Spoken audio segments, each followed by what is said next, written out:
राधे राधे। जय श्री कृष्ण सभी को।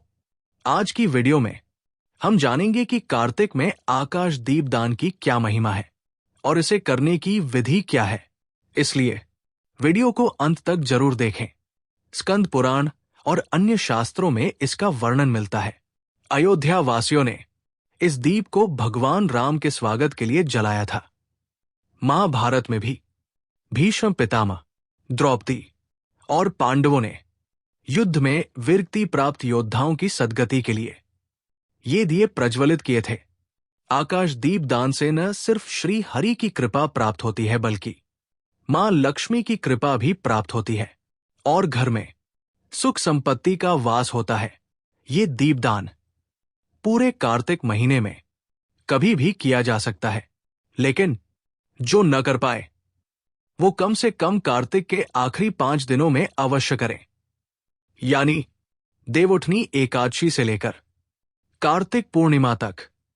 ध्यान रहे, दीपदान तभी तक करना है जब तक ब्रह्मा मुहूर्त में आकाश में तारे दिखाई दे। जब आकाश में 1-2 तारे भी न दिखें तब दीपदान नहीं माना जाता। आकाश दीपदान हमेशा सुबह सुबह ब्रह्मा मुहूर्त में स्नान करके किया जाता है, और जो सुबह नहीं कर पाते किसी कारणवश वो संध्या में भी कर सकते हैं।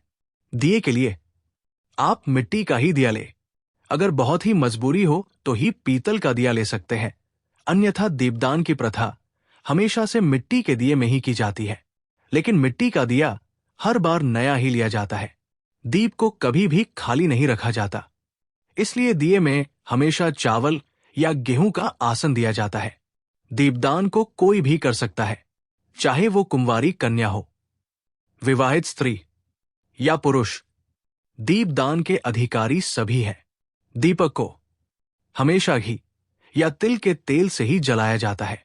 जब आकाश दीपदान करें तो इसे खुले में ही करें, जैसे घर की बालकनी या छत, जहां आकाश साफ साफ दिखे। और करने से पहले आकाश की तरफ प्रणाम करें। 2 दिए तैयार करें। पहला दिया पितरों के लिए, दूसरा दिया देवी देवताओं के लिए। दोनों दिए को थोड़ा थोड़ा दूर रखें और जलाते वक्त मन ही मन भगवान को अर्पण करें। हे प्रभु, आप ये दीपक स्वीकार कर मुझ अधम मनुष्य पर अपनी कृपा दृष्टि डाले। पितरों के दिए को भी प्रणाम करें और मन ही मन प्रार्थना करें, इस दीपक से मेरे पितरों को सद्गति प्राप्त हो। दीप के नीचे इस्तेमाल किए गए चावल और गेहूं जो आसन के लिए होते हैं, उसे दोबारा उपयोग नहीं किया जाता। दीप शांत होने के बाद आप इन्हें पक्षियों को दे सकते हैं और मिट्टी के दिए बाद में विसर्जित कर सकते हैं। बहुत से लोग कार्तिक के महीने दीपदान किसी मनोकामना को लेकर भी करते हैं। कुछ लोग संकल्प लेकर दीपदान करते हैं, लेकिन चाहे आप कैसे भी करें, इससे यह सत्य है कि भगवान की कृपा आप पर अवश्य होती है। चैनल को सब्सक्राइब करना न भूलें और कमेंट में एक राधे राधे जरूर लिखें। जय श्री कृष्ण।